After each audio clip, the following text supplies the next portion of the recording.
وآله وصحبه والتابعين وتابعيهم ومن تبعهم بإحسان إلى يوم الدين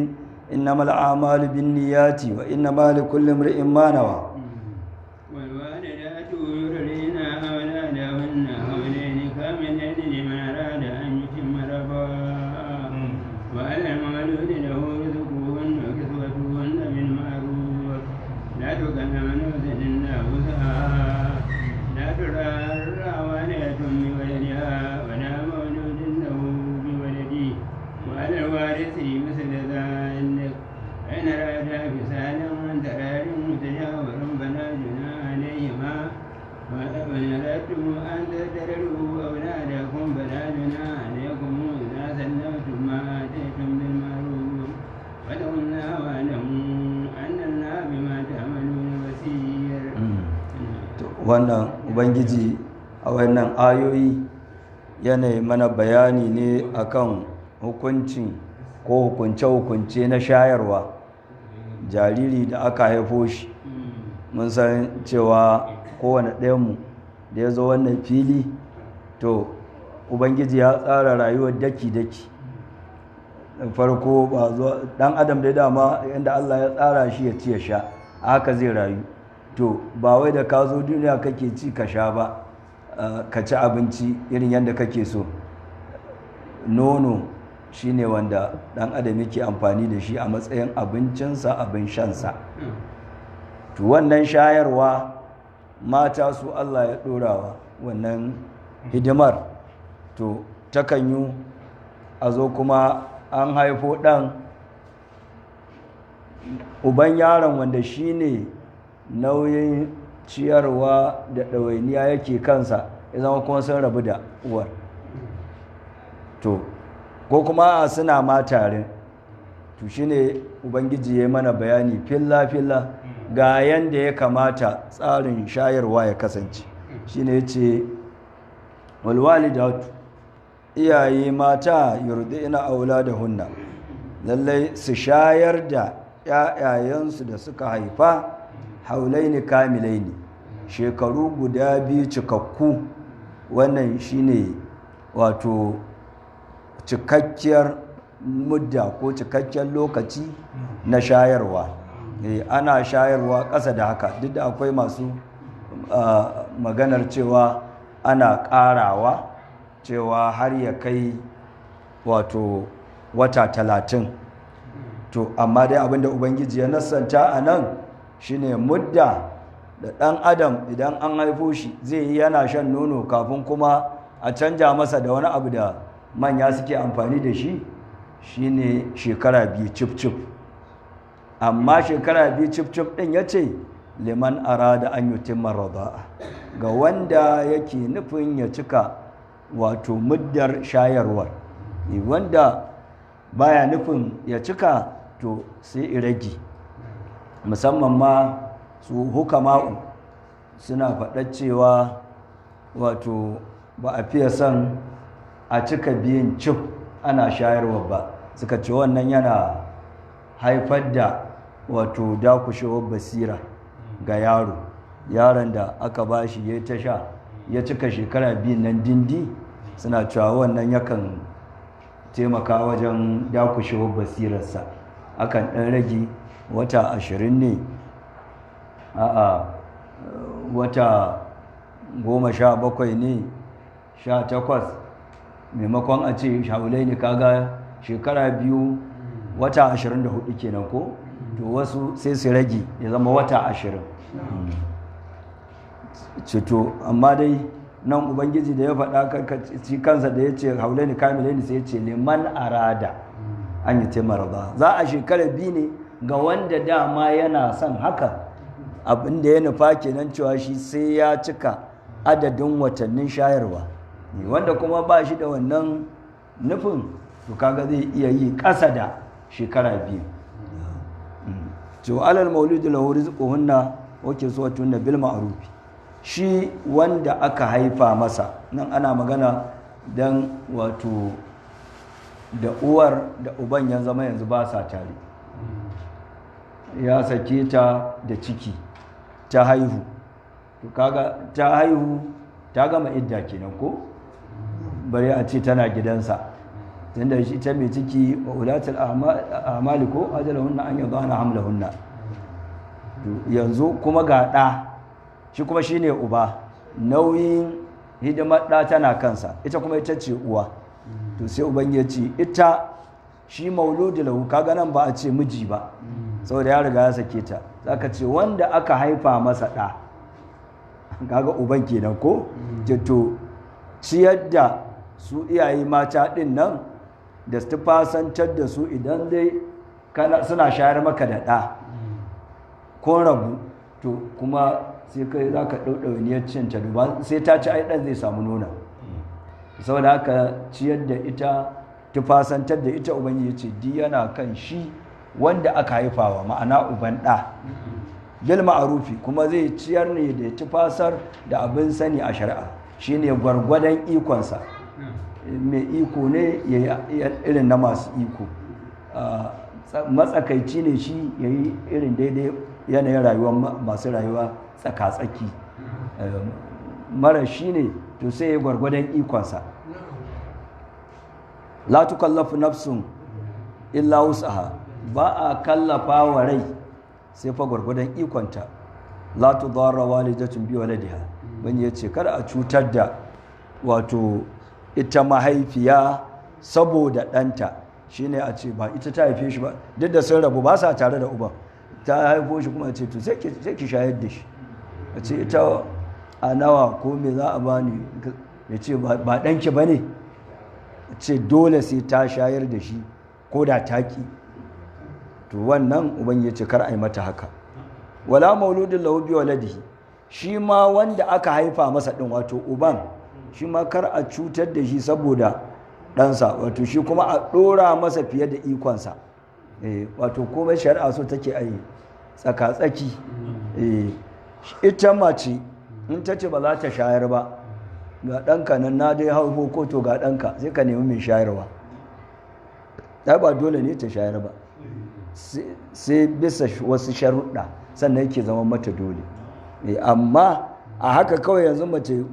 ba sa tare da miji ta haifo ɗa to mustahabbi ne ta shayar da shi sharuɗan da aka faɗa na lalle ya zama dole ta shayar da shi ya zama ɗan nan kamar ba shi da uba yanzu uban ya mutu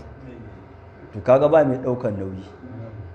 kuma da uba ya mutu ɗan nan shi a dukiyar da aka ban masa babu abin da za a iya ɗaukar masa wacce take mai shayarwa ta shayar da shi a biya ta a kuɗinsa sannan ko kuma an samu yana da kuɗi ko ubansa yana da kuɗi amma sai yaron ya ƙi karɓar nonon kuma kowa sai na uwarsa to in aka samu wannan sharɗan uku sai a sannan ne ya zama wajibi ta shayar da shi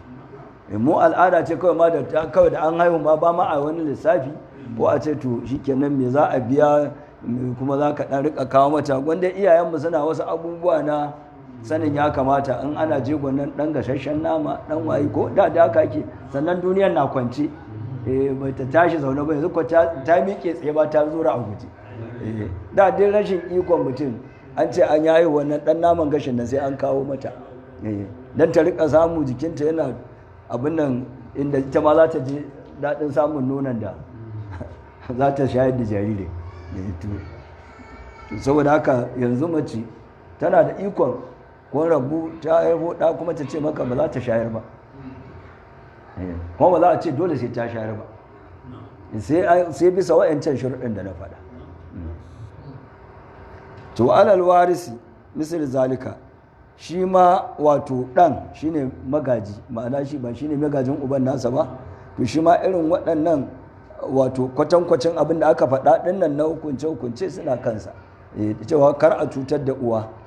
kar a cutar da uba to shi ma kar a cutar da shi kuma bayan nan cewa kuma misala zalika cewa bayan kar a cutar da shi kuma abin da yake kan uban na cewa ya ba wa matan nan abin da za ta ci da ɗan abin da za ta ci fasar to shi ma ɗan yana da wannan haƙƙin kawo masa abin da zai ci abinda zai sha, abinda za a ɗaura masa, ɗan rigar da za a rika ɗan sa masa, in ya yi fitsari a wannan a cire a wanke a sa masa wannan. bayan arada fisalan, to idan su mahaifan nan guda biyu da uwar da uban wato sun yi nufin cewa kuma za su yayi ɗannan nasu kafin a cika shekara 2, to wanda kuma wannan ya biyo an taradin minhuma wata shawarin, bisa yarjejeniya da ittifaki da shawara da suka yi a tsakaninsu saboda maslahar yaron. to kaga yaron nan fa yanzu ba abin da baya kamawa,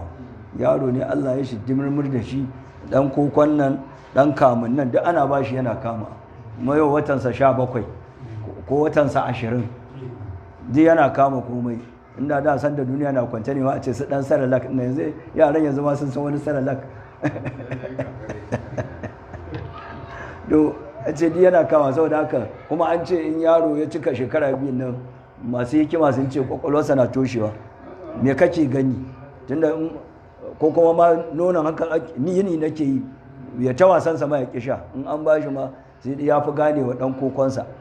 to kaga duba masala yaro sai su haɗu su shawara da ita da mijin, ma'an uban kai nake so in ce. to in suka bisa wannan fala junaha alaihi ma Allah ce ba laifi dan sun yi shawara da mai shayarwa da tsohon mijinta da shine mai ɗaukan nauyi cewa yanzu za a yayi yaro kafin shekara 2, wani ce ba laifi. wani aratum astartar da auladakum,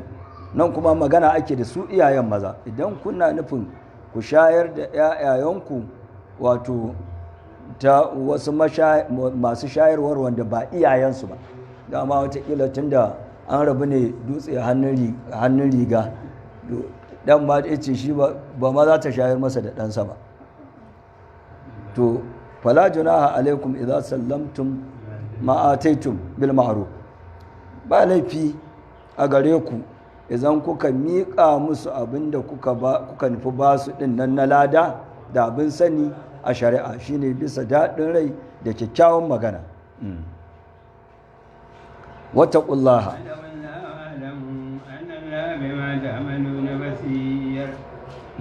wato saboda haka idan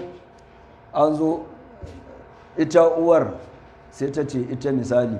duk wata sai ya ajiye mata 5,000 a 10,000 misali, sai aka samu wata kuma wata ita ma ya karɓi nonanta ta ce ita in ka ba ta 5,000 ma duk wata za ta rika sha maka da ɗa. to idan ya ce shi ya fi son mai arhan nan shi kenan, ita wacce ta haifi ɗa sai kenan sai a kyale ta ya je ya biya waccan mai arhar. ce wattaqullaha, ku ji tsoron Allah wa alamu anna Allah bima ta'maluna basir, ku sani cewa ubangiji mai ganin abin da kuke aikatawa ne, babu abin da yake buya ga barin sa. والذين يتوفون منكم ويذرون أزواجا يتربصن بأنفسهن 4 أشهر وعشرا فإذا بلغنا أجلهن فلا جناح عليكم فيما فعلن في أنفسهن بالمعروف والله بما تعملون خبير. to bayan an mana maganar wato hukunce na shayarwa na shayar da jariri, to kuma sai ubangiji ya kuma dawowa kuma kan hukuncen takaba, matar da miji ya rasu ya batta. ita walladina yatawaffawna minkum, waɗannan da suke rasuwa daga cikin ku yazaruna azwajan, suke barin mataye ya tarabbasna bi anfusihinna, to su matayen su zauna ga kawukansu ba tare da sun kuma yin wani auren ba 4 ashhurin, tsawon wata 4 wa 10 da kwana 10. shine mudda ko lokaci na abinda ake cewa takaba, zaman da mace za ta yi bayan mijinta ya rasu, ba za ta yi aure ba sai bayan ta yi wannan tsawon wata 4 da kwana 10. Allahumma illa sai idan mai ciki ce, idan mai ciki ce wa ulatul ahmali ko kamar da Allah ya faɗa cewa ajalahunna an yada'na hamlahunna, su lokacin mudda iyakar lokacin iddarsu takaba shine su haihu. ta iya zama gajeriya muddar, ta iya zama doguwa. yanzu idan sai mijin ya rasu cikin yana ɗan wata ɗaya to kaga nan sai ta yi wata 9 ko cikin yana wata 2 mai wace sai ta wajen wata 8 ko 7 amma sai yanzu miji ya rasu da safe da yamma sai ta haihu shikenan ta gama idda ta gama ta kaba a ran nan ma da daddare wani bazaurin ya iya fitowa tunda ta gama ta kaba an kuma za ta bari ta saurara ta ce sai an yi 7 nan da rasuwan wancan shi yasa su masu ciki wato ta kaba su wani sa'in ce ta zama musu doguwa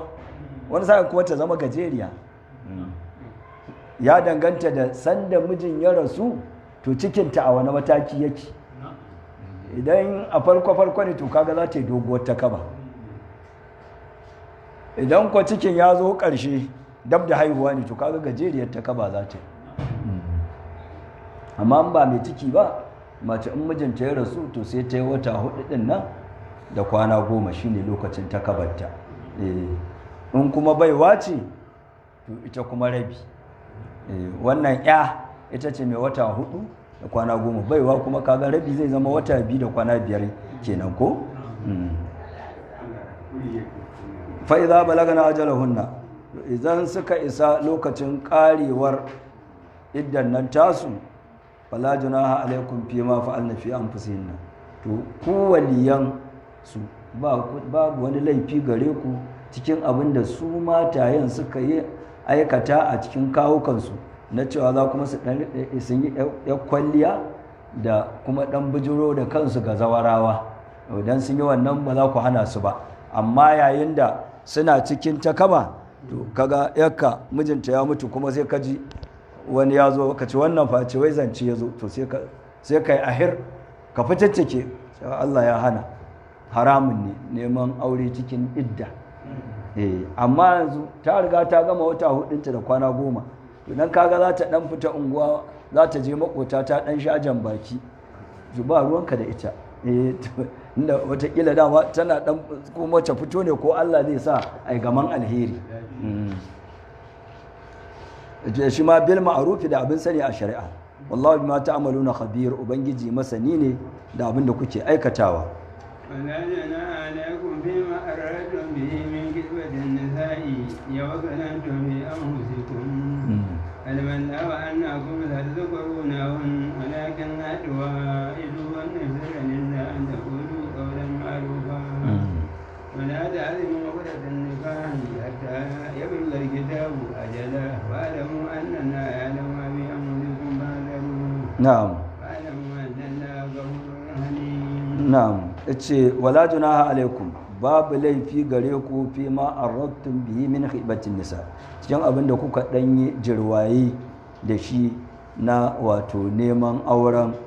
su matayen nan da mazajen su suka rasu a cikin lokacin idda shari'a ta haramta haramun ne neman auren mace tana cikin idda tana ta kaba kuma ka fito ka ce kana santa wannan haramun ne kuma idan aka yi auren ma za a ɓata shi to amma sai ubangi ya ce to amma ba laifi don kada kuma sanda za ta gama takabar baka sani ba kai kana da bukata sanda za ta gama takabar kuma ya zama baka sani ba kuma wani ya zo ya yi ma shan kai ya riga ka to ubangi ya ce dan dai jirwaye to ba laifi a cikin abin da kuka yi shi na jirwaye da kamar wanka shi ne akun haɗu kaje kai mata gaisuwa Allah ya ji kan mai gida Allah ya gafarta masa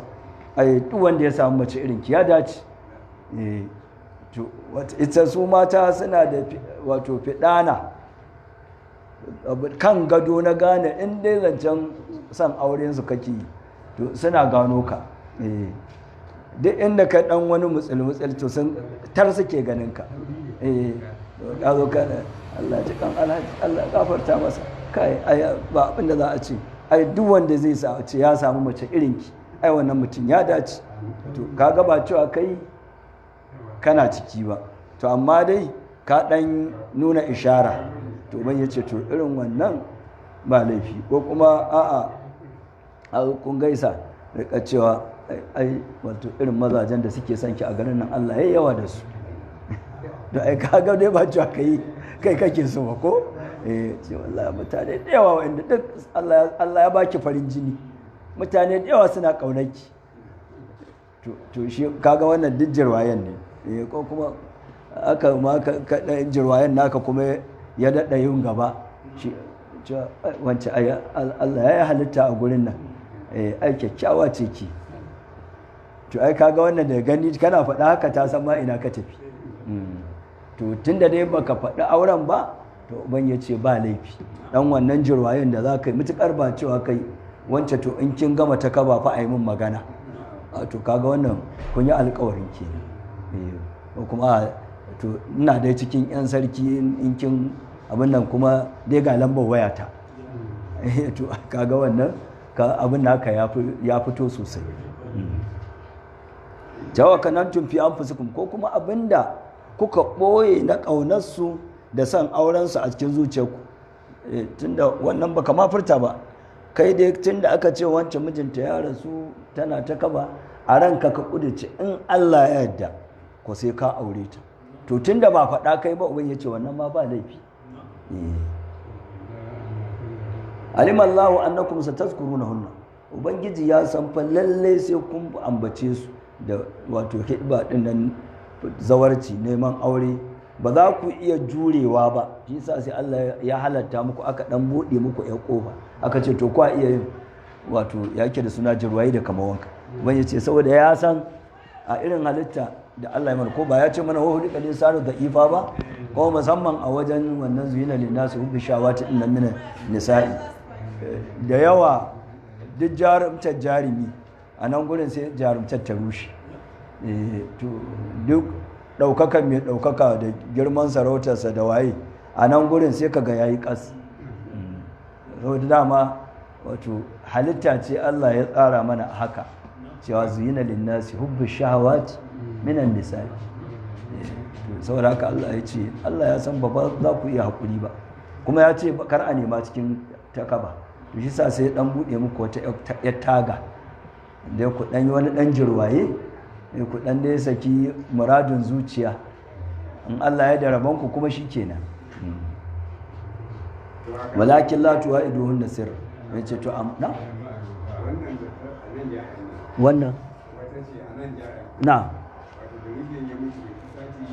wani yake zuwa yake kwana uzu billahi har aka kama aka kai su shi ba ta ce kyau za ta yi a gurin wata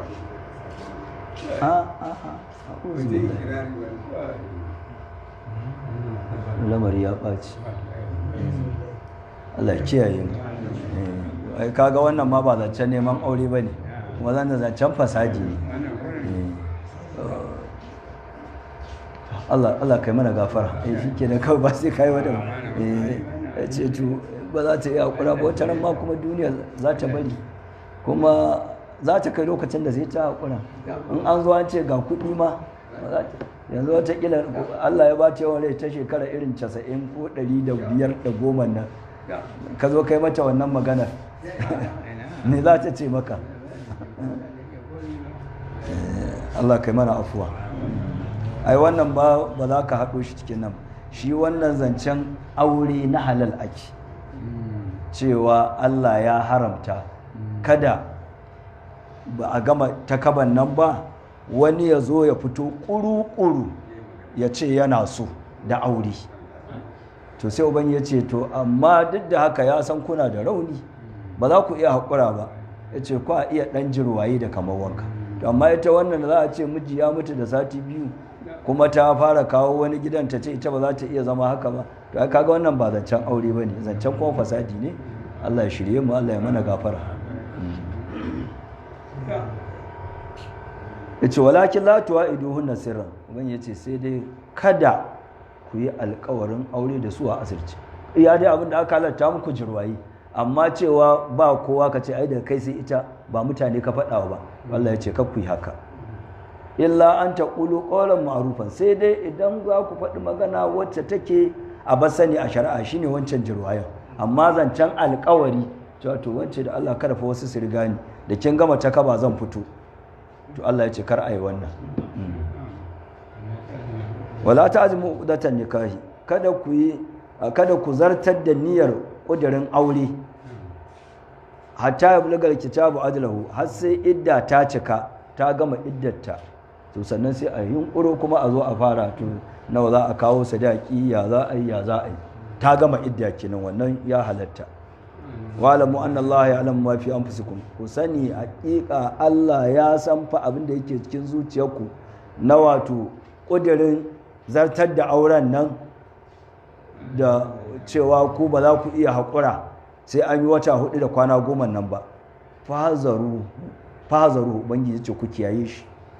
to kaga aure fa nan ake magana Allah ya ce Allah ya san abin da ke ranku na cewa so kuke fa kafin wata 4 ta cika sai kun zartar da ku tsaura auren nan Allah ya ce to ku kiyaye ubangiji ku kiyaye shi wa'lamu anna Allah ghafurun halim ku sani Allah mai gafara ne ga duk wanda ya kiyaye shi halimun kuma mai jinkirin azaba ne ga wanda ya cancanci ukuba kar ka ga cewa ka keta alfarmar kayi abin da kake so kayi shurutu dama halimu ne shi ba garaje yake ba kai ne kake da muddin rayuwarka kake da iya limit na cewa yanzu nan da zuwa lokaci kaza ko ma kana duniyar karfinka ya kare ko wannan damar baka da ita saboda haka duk abu za ka yi shi nan take kai maza ka gama to shi kuwa mai cikakken iko ne fa'alun lima yuridu ne kuma wato rayayyen sarki ne kuma kadimi ne ba shi da ƙarshi saboda haka duk abin da mutum zai yi na kaucewar ya ce kar a yi to halimu ne zai jinkirta azabar har zuwa lokacin da ya zarta kuma a sannan zai yi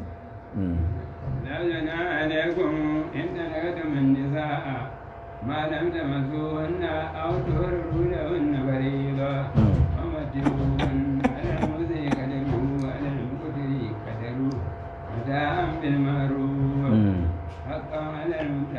المحسنين. nan kuma an komo da ana zancen ta kaba kuma aka komo zancen saki ce ba laifi gare ku idan kuka saki mata mutukar dai ba ku shafe su ba ma'ana ba ku sadu da su saduwa aure ba au tafridu lahunna farida ko kuma ya zama kun yanke musu sadaki to wannan babu laifi gare ku cikin sakin da kuka yi matarka ce an ɗaura aure amma baka ma faɗi cewa ka za ka bayar ba kuma ya ke da suna ba ku haɗu ba a haɗuwar aure don nan take ka zo ka ce ka saka ba kai laifi ba tunda dama idan ka kusance ta ne aka ce to ka saurara sai ta yi tsarki sannan kai saki ko saboda a samu mahaifarta a san ba wata matsala amma dama ba ku haɗu ba kawai ɗaura auren aka yi to shi kenan ka zo ka ce a san da duka gana ma ka ce ka saka shi kenan amma ku in kun riga kun sadu to abinda shari'a ta ajiye sai ka jira har ta yi tsarki sannan ka aukar da saki mamaci uhunna ko wato jiyar da su daɗi abinda za su ji daɗi da shi na wannan abin da ake cewa mutu'attid dalaki alal musi qadaruhu wanda yake mawadaci to zai ciyar ya bada abin jin dadin nan gwargwadon ikon yalwar tasa wa alal muqtiri qadaruhu shi ma wanda yake marashi yake cikin kunci to shi ma zai yi wannan jiyarwa dadi gwargwadon iya rashin din nasa da babin nasa to gwargwadon haka zai yi mata an bil ma'ruf jiyarwa dadi ce da abin sani a shari'a haƙƙan alal musulmin an tabbatar da shi wato a bisa masu kyautatawa to ita wannan mutace dalaki mu abinda mazhabin mu ta Imam Malik da tafi akai cewa wato mustahabbi ce amma su ina da ta Imam Shafi'i su a gurin su wajibi ce mutakar ka zo ka saki mace to ana so kai mata dan wani goma ta arziki wato irin dai wato iya abu na musulunci na cewa yadda ake so a zauna lafiya a samu ƙaunar juna a yi kaza to ko an samu akasi ya gilma to ba a so wannan mutuntakar da wannan sanin ya kanar da sanin ya kamata ba a so ko an saba ba a so wannan sanin ya kamata ta gushi hatta an zo abin ya ƙi daɗi kwace ko rabu to ba a so a rabu dutse hannun riga kwan rabu yanzu ka ce ka sake ta da tana da gida shine tana gidanka, sutura yanzu sallah ta to kai za ka yi mata kayan sallah, ɗan kankanan nan ta buɗe baki kai ne mai kawowa, ɗan kazan nan duk kai ne, to yanzu ka ce ba, ka ce a'a, to za ta samu raɗaɗi. Sai aka ce idan an zo ka ce ka sake ta, to kuma sai ka ce shuga ɗan wannan, Allah ce gwargwadon iko, kai mai iko ne ma kana da gidajen tafka, a ce ga wani ɗan ƙaramin gidana na unguwa kaza, ga mu kullum sake aje can kuma kya ɗan zauna a can, tunda nan ta gama idda barin wannan katon palace din fita za ta yi, to kaga ka ɗan rage mata raɗaɗi mai kwanta tafi gidan haya, tunda kai mai yalwa ne ka ce ga wani ɗan gida can mai ɗan ɗaki biyu da soro, ai kaga za ta maimakon nan tana suturum kala ne ma da ita, ko kuma dan turmin zani ne ma ka ce to ga dan wannan dan abu, yan wasu dan kudade ne matakila kai ba ka da shi, dan albashi ne, albashin naka 20,000 wadda ke an ce an yi kari ko to amma kowa ne kwa ya kai 70 din da ne fa mun yi hira da wani ya ce wanda ya ce bai kai 70 din nan ba. Allah ya sa su jami'an masu kula da abin da ya su bi kadan abin da ka san wani sa'in sai rijiya ta bayar guga ya makale, watakila shi yanzu gwamna ya mai girma gwamna ya zo ya ce 70 din nan a hanya kuma wasu abubuwan sai rika dan faruwa, to kaga idan Allah ya sa suka ji sai a ji a ina abubuwan wanda ba su kai 70 din nan ba a ina abin nasu ya makale, to yanzu ka dauki yan 70 kuma ga hidimar sallah ta dosu ka ɗauko 'yan 5,000 inda kai iya ƙaramin ma'aikaci ne ka ci ga ɗan wannan kuma kya ɗan sha ruwa,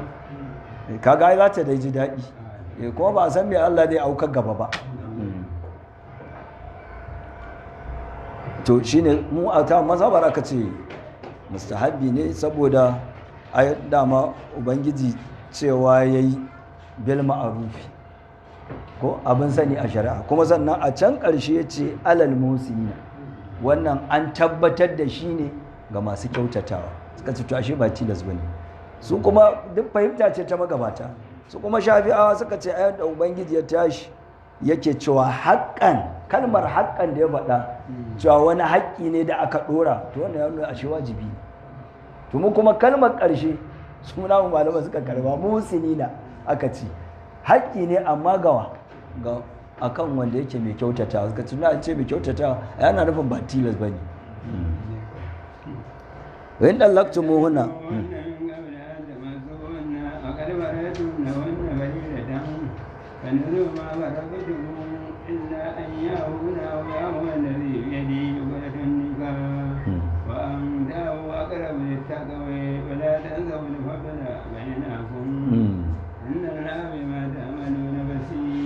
idan kuwa kuka sake su tun kafin ku sadu da su, alhali kun riga kun yanka musu sadaki, to abinda za ku ba su abinda yake kan shine fanismu ma faraktum, rabin abinda kuka yanka din na sadaki ya tabbata gare su. Ka ce an ɗaura aure kuma sadaki nawa ka ce za ka ba da 50,000 kuma ka ce sadakinka naira 100,000, ko kuma kan ta tare kan kusadu shaidan ya girma wani abu da ya dalili kuma ka ce ka ma sake ta ka fasa, tun da ka riga ka yanka sadaki, to duk da ba a sadu ba uban ya ce to ta ci rabin sadaki, sai a dawo maka da 50 ita kuma ta rike 50, amma da an sadu kamar karatunmu na jiya to kenan ta cinye 100 nan, ko ran da kuka tare washe gari da safe kuma shedan ya yi aikin nasa kace ka sake ta, to ta ci 100 ta, amma yanzu baka sadu da ita ba to rabin sadaki ta ci. illa an ya afauna, sai dai idan su matan ne suka yi afuwa, an ɗaura aure ka ce za ka ba da sadaki alkawari ma kai 100,000, kuma yanzu ka zo aka ce an rabu, to kwana dama baka bayar ba, faɗa aka irin ana cewa ajala ko to wani ya ce to sai fa ta ci rabi amma sai in ita ta yi afuwa na ce za Allah ya haƙuri dai tun da an rabu amma Allah da zuwa rana ita yau za a aiko da 50 ɗin nan rabi sai ta ce a je kama na ban ma wataƙila bisa san ranta ko kuma ita ma fushi ta yi tun da kace ka sake ta kome za ta yi da 50 ɗinka to in ita ta yi afuwa to shi kenan ruwa ta sha auya afuwar lalibiya da ya ƙudatun nika ko kuma wato shi wanda ƙudurin auren yake a hannunsa igiyar aure take a hannunsa shine wa shine miji sai ya ce to Allah ya ce rabi za a ban mata kai kuma ka rike rabi sai ka ce ma dai 100 bace ta ma rike na ban mata 100 gaba daya to shikenan in ita ta ga dama ta ce ta bar maka rabin nan shikenan amma yanda Allah ya ce mutukar an daura aure ba ku sadu ba ka daura bi ta daura bi sadaki sai ta ce ita ta bar ma rabin shikenan ko kuma kai kace ka ban mata rabin to shikenan sai ta cinye abin ta cif wa an afu wani ya ce kuma kuma ya afuwan nan a ƙarabulin taƙawa shi ya fi kusa zuwa taƙawa zuwa tsoron ubangiji wato nan ta'afu ɗin nan fa zai iya koma kan mijin zai iya koma kan matar in kai mijin ne kana cikin sitarar ubangiji to ka zo kun rabu an ce za ka ba da za ta dawo maka da rabin sadaki ka ce ta bashi to wannan ubangiji ya ce wannan ya fi kusa zuwa taƙawa ko kuma ita ce ta gato ta mai take da bukata ba a cikin wani matsi take ba wani abu kuma watakila kafin ma nan da wata ɗaya Allah ya kawo wani kuma ba ta san wa Allah zai kawo ta ce ba komai je ka nan ma san ma watakila ma ba shi za ka je ka ciyo ka kawo rike ba komai to kowanne ne ya yi afuwar shine a ƙarbu littakawa mijin ne ya yi afuwar ko matan shine a ƙarbu littakawa ya fi kusa zuwa tsoron Allah wala tansawul fadla bainakum bangi yace kada ku manta fifikon da falala take tsakaninku duk da an rabu ai da can kauna ce ta sa aka haɗu ko duk wanda ya zo a duniyan nan ya ce yana ƙaunarka ai ya maka komai ita ma kuma ta zo ta ce ita ma ta yarda tana ƙaunarka ai ce maka komai ko kuma iyayen yanzu watakila ma ba su taɓa ganin ka ba ba su san ka ba dalilin wa dalilatan suka zo ka ce yarsu suka ce sun yadda sun baka ai kaga akwai mutunci to ubangi ya ce to ku rika tuno irin wannan ko da an rabu din to kar ku manta da falala da take tsakaninku ku rika tuno irin waɗannan abubuwa na muru'a na mutunci na kamala cewa aure zai iya rabuwa za a iya samun sabani shedan zai shiga da waye amma Allah ce ko irin wannan ta faru har an ce an rabu to kar ku manta da irin wannan falala take tsakaninku cewa Allah ya fifita shashin ku akan shashi kuma kamar da na faɗa duk wanda da ya zo ya ce maka yana son yarka ai yayi maka mutunci kai kuma da kace ka bashi ai kai masa mutunci ka dau mutun sukwatin ba gida ba ba mota ba ba babur ba a'a mutum dan adam wadda kyautar da Allah ya maka wacce ba a siyowa a kasuwa ko ana siyowa amma wani ya zo ce yana so kace na baka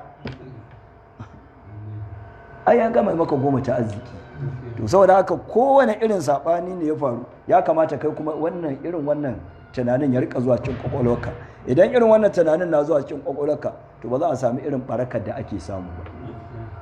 amma yanzu a zo a kan wani ɗan saɓani kaɗan kaji an zo ana zage-zage in zaga da siriki da siriki wanda mu a da in sirikinka yana guri ma wucewa ta gurin ma ba ka iya yi kuma duk ɓangaren misali in kai ka bayar ɗin nan majalisar yaran can ɗan mijin yakka ne to sun zama maka abu sai ga ba za ka iya zuwa ka sake a gurin a hira da kai ba saboda akwai ɗanka a ciki shi kuma in ɗan ne kai ka bashi ta ƙila ma in akwai wani lokon sai ya kewaye ta baya musamman sabon aure to duk lalatar zamani ta kawo mana mu rabu da abubuwan da asalinsu duk wato koyarwa ce ta addini wannan kunya ai alhaya'u min addini kunya wani bangare ne na addini. To yau harkar boko da harkar wayewa ƙarya ta sa duk an fita daga irin waɗannan abubuwa. Yau yanzu abinda muka ɗaukan kanmu wai za mu aurar da ya wai uba zai je ya zauna a event center da uwar tana zaune ita ma, kuma a gaban ka sirikinka ya zo yana rawa da yakka. Duk ba kusan wannan ba haka ake ba yanzu. Haka ake yanzu wai an waye an zama yan boko, za a zo duk za ka ce duk za ka dan guntayen kacinan da ta aiko muku da su cikin gida. Kacin gidan wance ne da muna auren mu cikin sutura, a zo gidan iyaye a yi biki a yi shagali a ci abinci a komai. Yanzu haka kawai wasu sun fito, ba wai bakin ciki nake musu ba, amma wasu watakila ma wasu ba lallai su zama mutanen kirki bane, sun zo sun gina wasu tankasan guri. Kudin a daidaita sau ma ya ishe matanku. A tafi kana nan ya kasai misali a ce can cikin Nasarawa kuma wata ake bikin matar ka tsofai haka za su ɗauka maka ita sai ta je can gurin nan su je kuma ta tun suna yi da yamma yanzu har dare 11 dare za ka ji mace tana event center 10 dare mace tana event, yanzu tun suna yi bayan al'asar. Yanzu akwai kuma wanda ma wai sai 9 ake farawa, kuma duk ana ji ana gani an yi shiru. Kuma duk da tun da ni ma ina ya zo haka zan yi, wani ma shi ma ina sai zo haka zai. Kuma matan yanzu mun sake sun fi ƙarfinmu, in sun ce za a sun sai mun basu ko kuma yan mu ce ma za a yi sun ce lallai sai sun yi, ba za mu iya jan ido irin gyayen da iyayenmu za su zo su tsaya ce kaza za a yi. Abinda suka faɗa ɗin nan ko ba wanda ya isa taka, ba mu iya tsallakawa. Wani babba ne a gida kawai shine duk abin nan shine babba a gidan, duk 'ya'yan kanne ne da 'ya'yan 'yan uwa. In ya zo aka gaya masa kawai ya ce kaza za a yi, shi kenan magana ta ƙari. To duk mun bar wannan ce wai ba za a yi kunya. To yanzu ina zancen yaro ka mun saki kanmu za a yi bikin yakka, ka tafi event center, uwa ta zo ta zauna a event center, yaro ya zo ya riko hannun yar. Malam ba kwa gani ne, ba kwa ganin hotunan an yi biki na yayanmu, ba kwa gani in an nuna muku hotunan ga shagalin da aka yi, an je an sa kiɗa. To yanzu wannan ya zo ya kama ta yana rawa a gabanka da ita, za ka yi kimar da kuma ran da sun je can ta gaya masa baka ya kasa dura maka ashar.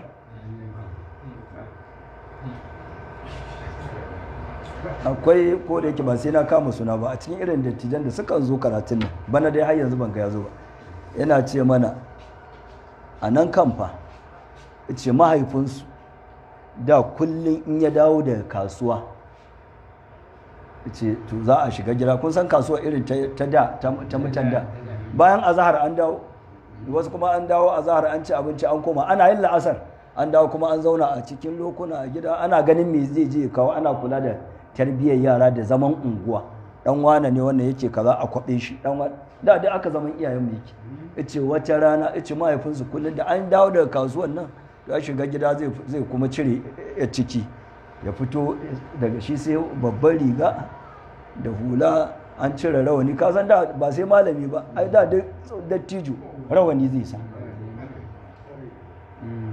Duk da ni ma yau gashi ban sa rawanin ba ni ma yau din ya ci ni. To iske ba mu labari yace ran nan suna zaune a kofar gida, sai mijin yar uwarsu ya zo zai huce, sai ya ga shi ya durkusa, Alhaji barka da lafiya, muna lafiya, ina gajiya, lafiya, to ma da ya wuce. Ice tun daga wannan ranar mahaifinsu bai kuma fitowa kofar gida daga shi sai ya ciki ba. Mijin yarsa ya zo hucewa ta kofar gidan ya gan shi ya durkusa, ya gan shi daga shi sai babban riga da hula, ba rawani, ba yar ciki. To yanzu wannan sirikin sa samu saɓani da yar, yanzu yana cewa ubanki ya ci kaza kazansa, saboda uban ya ja mutuncinsa, ya san girmansa. amma kai ka zo kana an yi wannan wai duwai boko ce da wayewa shi gaban mai haƙa rijiya. Wannan kunya addini ce, wani ɓangare ne na addini, saboda haka abinda muka gani na iyayen nan namu ya kamata mu kula da shi, kada mu riƙa zarmewa kan irin abinda muka ga matanmu shi suke so zama dole sai mun yi musu. Allah ya samu dace. Ya ce inna Allah bai mata amalu na basir, hakika ubangiji mai ganin abin da kuke aikatawa ne zai muku sakamako a kai.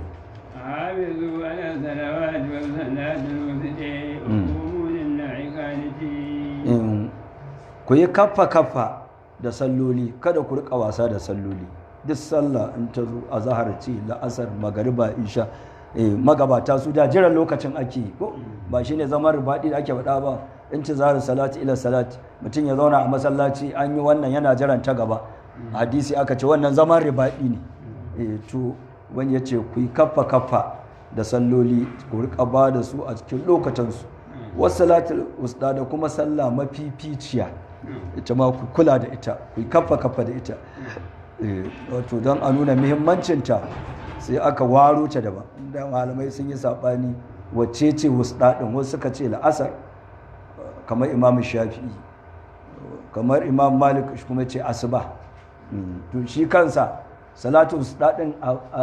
a saya maka kawai a ce sallah wasu ɗa, a so ake yi kowace ka ce in ka tabbatar iyawa kamar harkar lailatul qadr ne, yanda an zo an ce bidabdi kawai ran kaza ne lailatul qadr, wani tun daga farkon ramadanin har ƙarshe ko ashan ba zai ba, sai ranar kawai zai zo yayi ya samu lailatul qadr. To amma saya ta kullum ana ta lalibe, to sai ka tara alkhairan da yawa. Bisa nan da aka ce ku kiyaye akan salloli, ku kaffa da su, musamman sallah mafificiya ko sallah ta tsakiya. To ba fa waje ce ba, to kaga zaka je ka rika kula a zahar baka wasa da ta, saboda ko ita ce wasdar, suka ce kai wasu sun ce, wasu malaman sun ce fala asar ce, ita ma sai kai ta ba za ka yadda ta rika wuce ka ba, saboda ita ko ita ce wasdar din, wasu sun ce asuba ce. na wa qumu lillahi qanitin, ku tsaya a cikin sallah saboda Allah, kuna masu biyayya ga Allah. فإن كنتم فرجالا أو ركبانا فإذا أمنتم فاذكروا الله كما علمكم ما لم تكونوا تعلمون. shi qanitina wato masu biyayya, an ce kuma ana nufin ku rika zama masu shiru a sallah, saboda a da a farkon musulunci ana magana in ana sallah, sai daga baya kuma ubangiji manzo Allah sallallahu alaihi wasallama ya hana cewa in ka ce Allahu akbar kuma ba wani zancen duniya. Amma farkon musulunci yanzu ka ce Allahu akbar kana karatun Fatiha, sai wani makocin ka zo a alhaji wani kasuwa za a tafi, to a da lafiya sai mun taho, sai ka ci gaba da hinnan siratan sai salat. To da a farkon musulunci haka sallar take, sai daga baya shugaba sallallahu alaihi wasallam ya ce to in an ce Allahu akbar to har a gama ba zanci. To shine uqumu lillahi qanitina ma'ana sakitina, ku tsaya a gaban Allah kuna sallah kuna masu yin shiru, banda duk wata magana in ba zancen sallar ba. Fa in khiftum, idan kuma kuka shiga cikin halin tsoro na magauci ko na abin nan ya sunan su dabbobi irin masu abin nan kanwa ga naman dan adam, wato kar su zo su far muku, to farijalan kwa yin sallan nan a tafe, aure ku bana ko kuma a hayi. Wato ka zo kun tsaya yanzu an yi azahar, to yanzu idan magauta suka taho wato suka same ku za su iya far muku, to nan sai ku iya tashi ana tafi ana sallar, ana kan abin hawa ko kuma ana tafi a ƙasa ɗin. Ma ita galiban sallar da akan yi ta a kan dabba, to sallah ta nafila, da ita ma farillar ya danganta ga halin da aka zo, kama a filin daga a halin yaƙi, to akan yi sallah ta farilla ita ma a hayi. Yanzu yaƙi ya rincaɓi, babu lokacin da za a iya tsayawa ma a ce a daidaita sau a yi salatul haufin a ce rabi su tafi su tsaya can rabi su tsaya nan ko wayannan a yi raka'a 4 da su samu raka'a 2 da liman su tafi su dawo wayannan kuma su tsaya a gurbin su wayannan su ma su zo su samu ragowar 2 da liman to ko kuma in kasar za a yi to ya zama duk halin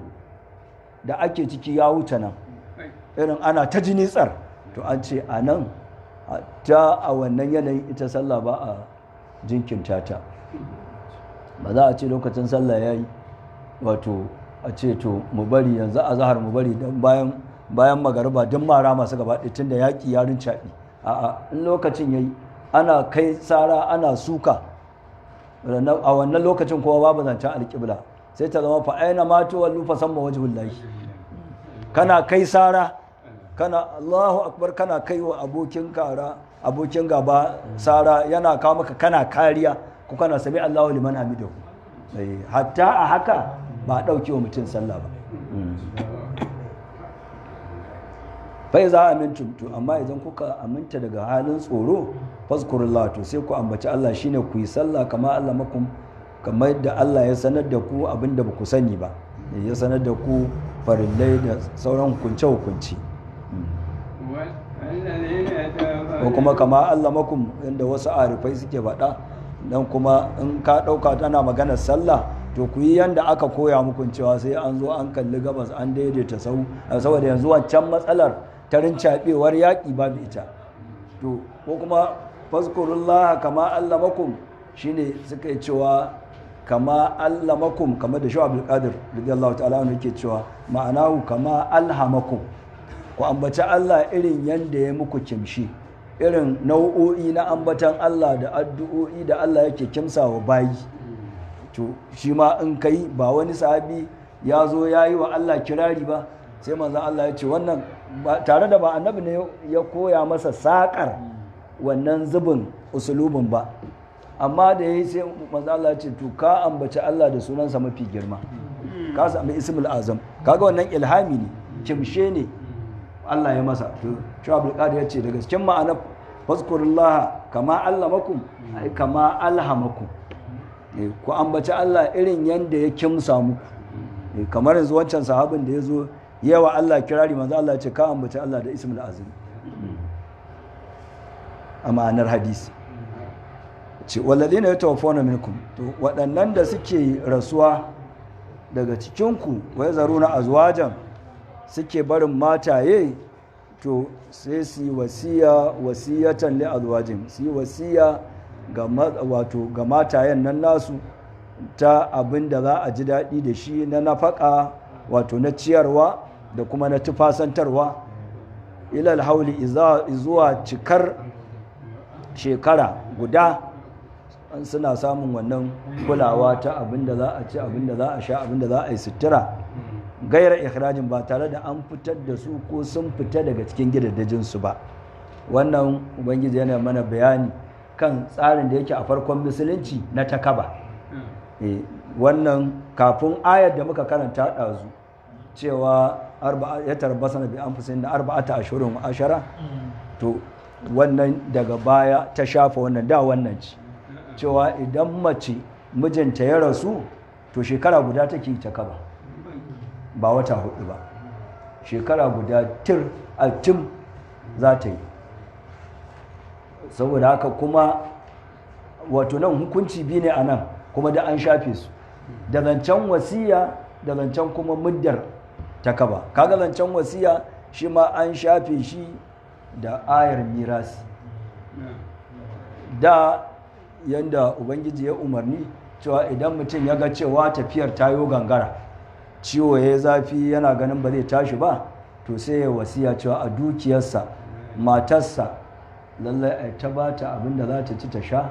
da sutura har zuwa shekara guda ya ba da wasiya ga makusantansa cewa in ya mutu a cikin dukiyarsa a ware wa matarsa abin da za ta shekara tana ci saboda mai saboda ai tsawon shekarar ba za ta auri wani ba ta kaba take to saboda haka uban ya ce duk wanda ya ga ajalinsa ya zo to yayi wannan wasiyar cewa kar a je a hamile kuɗi gaba ɗaya a ware wa matarka abin da za ta shekara tana ci da kuma ɗan abin da za ta sa. To kaga wannan zancen a yi wasiya a ware mata abin da za ta shekara tana ci sai aka shafe shi da ayan mirasi, an faɗi cewa ga abin da za a ba ta na gado. Tun da ku an faɗi cewa ga abin da za a ba ta na gado, kuma babu zancen a ce a ware mata wani abinci na shekara ko kuɗin abinci na shekara. Abin da ya kama aka fitar da rabon gado aka ba ta ita nata tumuninta ko na ta kaba, su ma 'ya'ya aka ba su, kenan sai ta je ta ci abinci a kuɗin tumunin nata. Zancen cewa a ware mata wani kuɗin abinci an shafe shi da wancan aya ta mirasi. Sannan maganar cewa shekara guda ita kuma aka shafe ta da cewa 4 ashirin wa 10, wata 4 da kwana 10. Aka ce fala junaha alaikum,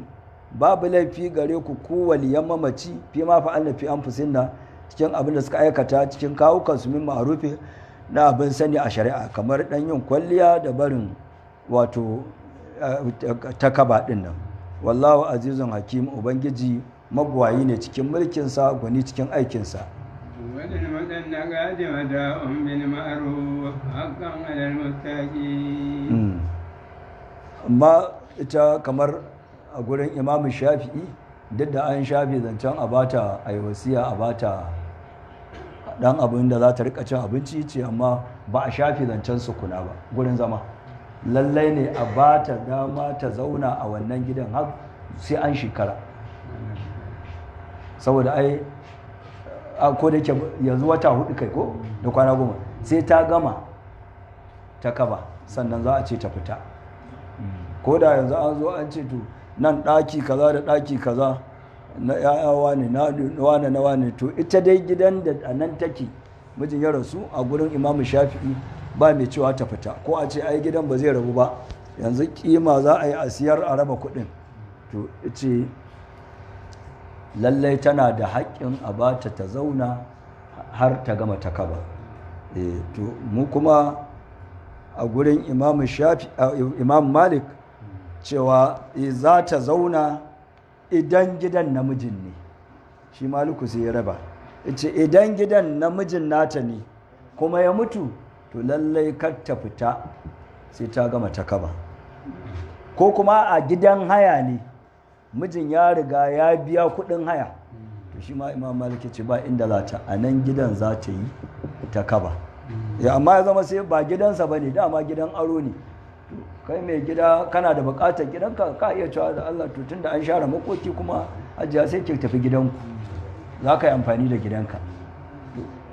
In ta fita ba za a ce ta yi laifi ba, saboda larura ce, ta koma gidansu ta je ta karasa zaman ta kabarta a can. Amma in gidan miji ne, mallakinsa ne, to shi ma imam malik ce lallai ta zauna ta yi ta kaba a cikin gidan nasa. Ko kuma gidan haya ne, ta biya kuɗin, mijin ya biya, to shikenan sai ta zauna ta ci, tunda ta ci gajiyar wannan kuɗi da ya biya.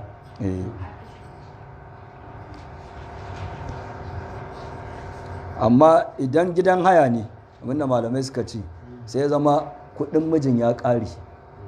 ita kuma lokacin ta kabata ta bai ƙare ba, aka ce sai ta biya kuɗin hayar,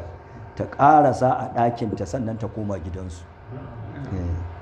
Ba ce to gidan haya ne, yanzu dama watan yau alhaji watan sabi da rasuwa, kuma dama wannan watan kuɗinsa sun ƙare, sai ta ƙara ta biya kuɗin wata 2 ta ƙara, saboda ana so ne ta yi idda a cikin gidan mijin. Duk da gidan haya ne, to sai ta biya kuɗin iya lokacin, in dai tana da iko, sai in ba ta da iko.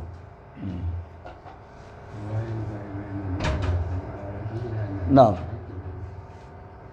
Wali mudallaqati ko ba shi muka karanta? Wali mudallaqati mata'un bil ma'ruf, kuma su waɗanda aka sake su din nan, wato jiyarwa daɗi ta tabbata gare su da za a rika ba su, wato da abin sani a shari'a, shine abin da muka yi magana ɗazu na mutu'attid dalaki, cewa an saki mace to ka ɗauko wani ɗan abin alheri na wato ladan cewa yanzu an rabu, to dan a dai rabu cikin jin daɗi wani abu da zai dan faranta mata. Haƙƙan alal muttaqina, wato an tabbatar da wannan tabbatarwa amma a bisa masu tsoron ubangiji. كذلك يبين الله لكم آياته لعلكم تعقلون. amma yanzu ana yin mutu'attid talaqin nan kudda na ce mu a mazhaban mustahabbiya ce a ce an rabu kuma ka ce ga dan wannan abin kya dan karasa da shi ana yi ko ni dai ban taba jin inda na ji an ce gashi an rabu kuma da aka yi ce ya bata takarda kuma ya dauko 50,000 ya miƙo mata kuma gashi nasi ne na Qur'ani yace in an rabu ɗin to a ɗan jiyar da su daɗi. Duk da saɓani ne, wasu malaman sun ce wajibi, wasu sun ce mustahabi. Mu kamar tamu maza ba an ce mustahabi, to amma ko mustahabi ne ai kaga dai ya kamata an so a yi kenan ko. Na'am, ce kazalika yubayyinu Allahu lakum ayati, kamar da aka bayyana muku abin da aka ambata dinnan, ubangiji yake muku bayanin ayoyinsa la'allakum taqiluna ko ku kwa halkalta. ألم تر إلى الذين خرجوا من ديارهم وهم ألوف نادر الموت وقال لهم الله موتوا ثم أحييهم إن الله لذو فضل على الناس ولكن أكثر الناس لا يشكرون. Shin ba kai duba ba ne zuwa waɗannan da suka fito daga gidaddajinsu alhali su suna dubunnai, wato jama'a ne na banu Isra'ila, aka ce annoba ta faru a cikinsu, gari ya kama annoba kamar irin kwalaran nan Allah kiyaye, to shi ne sai suka fice suka gudu suka bar garin, wace to ubangiji shi kuma sai ya musu ladabi, to za su guje wa kaddara ne, shi ne sai ubangiji ya ci musu ku mutum ɗin gaba ɗaya wanda suka fito, an ce su 4,000 ko 8,000 ko 10,000, wasu ma sun ce 30,000 ko 40 ko 70. To amma ukun ƙarshen na ita za ta fi dacewa, saboda lafazin aya ulufin Allah ya ce, jam'i ne na yawaitawa, a larabci kuwa jam'i ulufu jam'i ne na yawaitawa, shi kuma yakan fara daga gomanniya, saboda haka arba'atu ba zai zama jam'i na yawaitawa ba. Cewa 30, 40, 70, to a cikin dai wannan watakila a nan za a samu adadin nasu. Mai ya ce ku mutu ɗin, suka mutu sun ma'ayahu, shi ne Allah ya raya su bayan kwana 8. An ce annabinsu, annabi Hizkilu, shi ya ɗaga hannu yana cewa Allah magiya, ce ubangiji da mana haɗuwa da bayan ka mu ambace ka, mu tsarkake ka, mi maka kaza, mu kira ka, mi maka bauta. Ya ce yanzu ubangiji sai ni kaɗai, ga abin da suka yi aka yi musu horo, to shine ubangiji ya ce to su tashi. Allah ya tashi su, suka zauna kuma har zuwa lokacin abin da Allah ya ɗiba musu a rayuwa. Ya ce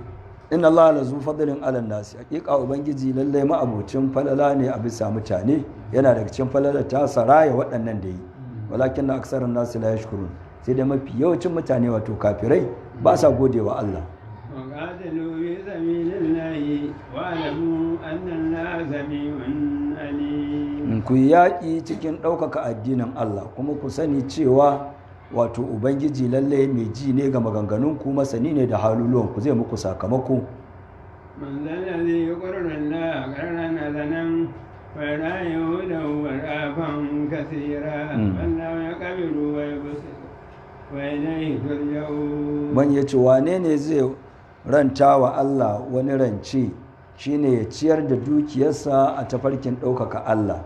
Wani karkaji an ce rance fa ka ɗauka irin ma'anarsa a gurin ku 'yan adam, don da ka ji rance ai wani ne yake cikin bukata, yake shiga yake neman ɗauki na gaggawa, ko sai ka ɗauko ya ce da Allah a ramin kafin kuɗi na su zo ko kafin in samu kaza. To a haƙƙin ubangiji kar wannan tunanin ya zo maka. A'a, ana so ne a kwaɗaitar da kai kan aikin alkhairi. To sai ubangiji yake maka bayani cewa idan kai alkhairin nan tabbas shi kuma zai maka kyakkyawan sakamako, irin yanda mutumin da ya ci bashin mutane ai ya san dama zai biya ko, zai biya wannan abin da yake kansa. To ubangiji ya tabbatar maka cewa kar ka ji dar na cewa in ka ciyar akan tafarkin taimakon addininsa to kai ma sai ya saka maka. To sai aka yi amfani da kalmar kamar ranci. Karka zaci cewa rance irin damu na dan adam na bukata. ta ta'ala Allah an zalika, ubangiji shine mawadaci gabaran komai gabaran kowa. Cewa zai ranta wa Allah rance wanda yake kyakkyawa shine ya bayar cikin addinin Allah bisa daɗin rai. To in shi kuma yi aka fayu da'ifahu lahu ad'afan kasira, shi kuma ubangiji sai ya ninninka masa ninke mai yawa tun daga 10 har sama da 700. wallahu yaqbidu wa yabsut, ubangiji yana kame arziki ya damke shi ga wanda ya ga dama dan wato jarraba gare shi, kuma yana shimfiɗe shi ga wanda ya ga dama dan jarrabawa gare shi, shi wanda aka shimfiɗe masa din. Wancan jarraba, wannan kuma jarrabawa. wa ilayhi turja'un, kuma zuwa Allah ake mayar da ku, kuke koma a lahira wato ya muku sakamakon ayyukanku. ألم تر إلى الملأ من بني إسرائيل من بعد موسى إذ قالوا لنبي لهم ابعث لنا ملكا نقاتل في سبيل الله قال هل عسيتم إن كتب عليكم القتال ألا تقاتلوا قالوا وما لنا ألا تقاتل في سبيل الله وقد خرجنا من ديارنا وأبنائنا فلما كتب عليهم القتال تولوا إلا قليلا منهم فلا ونعم Ubangi ya ce, shin ya Rasulallah sallallahu Alaihi wasallam baka duba ba zuwa wasu jama'a na banu Isra'ila bayan rasuwar annabi Musa, wato ka duba mana zuwa kissarsu da labarinsu. Ya kissar take? Wani ya ce izqalu li nabiyillahum aslana malika, yayin da su mutanen nan banu Isra'ila nan suka ce da annabinsu shine annabi Shamuilu. Shi annabi Shamuilu an ce shi ne halifar annabi Musa na uku. Sanda annabi Musa zai rasu, wa ya sa a makwafinsa shi ne wato ya sa annabi Yusha'u ɗan Nunu. Annabi Yusha'u ɗan Nunu shi ma da ya ga ajali ya tau, wanda ya sa ya zamo wato makwafinsa ko a kujerar a kan buzinsa shi ne sai sa Hizkilu, shi ne annabi Hizkilu, shi ne halifar annabi Musa na biyu. To halifar annabi Musa na uku shi ne annabi Shamuilu. Duk a cikin su banu Isra'ila ne, shi kuma sanda Hizkilu zai rasu, ce to a cikin banu Isra'ila ya ga wanda ya fi dacewa da hilafarsa shi ne Shamuilu, kuma shi ma sai Allah ya naɗa shi annabi. To an ce abinda ya faru, akwai ƙabila ta Amalikawa, su ne suka zo suka riƙa yaƙar banu Isra'ila, suka yi musu fata-fata, suka yi musu ba daɗi, suka kwashi matayensu, suka kore su daga Baitul Maqdisi, suka ribace iyalansu. To shine kuma gashi a lokacin wato wayancan kaga su ba banu Isra'ila bane su, shine suka zo suke cewa da shi annabi Shamuilu ba zai fitar musu da shugaba ba, a samu wani sarki wanda zai ja tawagar yaƙi su je su ɗau fansa su jihadi saboda su yaƙi kafiran nan, su ɗaukaka addinin Allah, kuma wannan cuta da zalunci da aka yi musu ya zama su ma sun ɗau fansa. Suka zo suna neman shawarar shi annabin nasu, lalle ya naɗa musu wani a cikinsu, a samu wani gwarzo, wani barde, a naɗa shi ya zama sarki, saboda ba zai yi a yi abu kamar harka ta yaƙi ba yaƙi ba, duk wani tsari na rayuwa ma sai da shugabanci. Wannan baiti yake faɗa,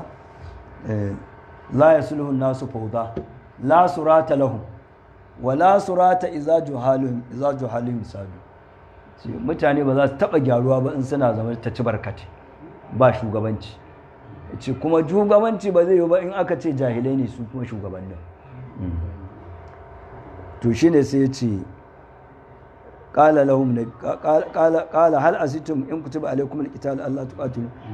ce anya ba ku kusanta ba kuwa idan aka wajabta muku yakin kuma ku yin yakin. saboda shi ya san halin mutanen nasu banu isra'ila qalu wa malana Allah nuqatil fi sabilillah, suka ce me zai hana mu fitan mu yaƙi cikin ɗaukaka addinin Allah, bayan ma kuma ɗaukaka addinin Allah gashi an fitar da mu daga gidaddajinmu da ƴaƴayenmu da an kwashe ƴaƴayensu an ribace su, wasu kuma an karkashe su. Suka wara kaga ai akwai wata hujja ƙarfa da za ta sa duk wanda ya fito to zai yi da zuciya wajen uku, zai da niyyar ja wa'annan kafirai ne, to zai jihadi ɗauka addini, kuma cewa sun kashe musu ƴaƴa sun ribace dukiyoyinsu, to me zai hana su ya zama ba za su yi yaƙi ba kuwa. Sai ya ce, sai ƙala ta'ala, sai ubangi ya ce falan ma kutiba alaihim alqital, a yayin ku da aka wajabta musu yin yaƙin tawallau, sai suka juya suka bada baya suka tsorata, illa qalilan minhum, sai yan kaɗan daga cikinsu su ne waɗanda sanda aka fito yaƙin suka ƙetare wannan ƙorama tare da ɗalutu wanda za a yi mana bayani a nan gaba, to su ne wanda ba su gudu ba, amma sauran duk sai suka girka a guje suka tsorata. Wallahu alimun bizzalimin, ubangiji masani ne da azzalimai, zai musu sakamako. To shi annabi Shamuilu sai ya daga hannu ce, to ubangiji a cikinmu muna so ka fitar mana da sarki wanda za a zama duk a haɗu a ƙarƙashin inuwar tutarsa a je a yaƙi kafiran nan. To sai ubangiji ya amsa masa da cewa to zai tsayar musu da ɗalutu, shi ma duk a cikin banu isra'ila yake. wa qala lahu nabiyuhum, sai annabin nasu ya ce musu inna allaha qad ba'atha lakum taluta malika, to kun ce kuna son Allah ya fitar muku a tsayar muku da sarki, to gashi Allah ya zaɓi ɗalutu ya fito da shi ya zama sarki a cikinku, sarki gare ku. ƙalu, to su kuma sai suka halin nasu na yahudu suka ce anna ya kuna lahul mulku alila, ya ce annabi Shamuilu ɗalutu me kace, ɗalutu fa kace ta ƙaƙa ɗalutu wai zai zama sarki a kansu. Me yasa suka faɗa haka? Suka ce hujjarsu wa nahnu ahaqqu bil mulki minhu, ai su suka fi cancanta su yi mulki a cikinsu, su yi mulki daga shi. Saboda me? Saboda shi banu Isra'ila wato kashi-kashi suke. Yanzu a can baya ba min yi a farko-farko inda ake hatta ruwa da za su sha sai da Allah ya kasa aka fitar musu da mashaya 12 ba. To a cikinsu akwai waɗanda gidan sarauta ne, akwai wanda gidan annabci ne, akwai kuma waɗanda gidan wato ba sarauta ba annabta, kuma sai dai ƙananan sana'o'i haka ɗan jima kiwon dabbobi. To shi ɗalutu bai fito daga gidan annabta ba, wato bai fito da gidan sarauta ba, saboda gidan sarauta su ne gidan Yahuza, wayannan ƴaƴayen da na annabi Yaƙubu ai su ne iyayen Yahudawa ko. To akwai Yahuza wanda sanda za a kashe annabi Yusuf ke cewa la taqtulu Yusufa, kar ku kashe shi. To wannan mai ba da shawarar cewa kar ai kaza, mai ba su shawara kar aka, to shi kuma kaga tukuicin da Allah ya masa, duk sarakuna na banu Isra'ila daga jikokinsa suka rika fito. Gidan annabta kuma shine wato gidan abin nan, gidan Lawi, shi a cikin su wayannan ƴan uwan ne ra'aytu ada ashar kaukaba,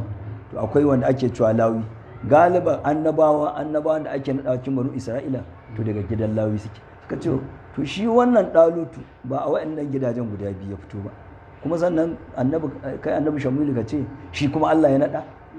saboda shi a ina ya fito? A gidan Binyaminu ya fito. Shi gidan Binyaminu,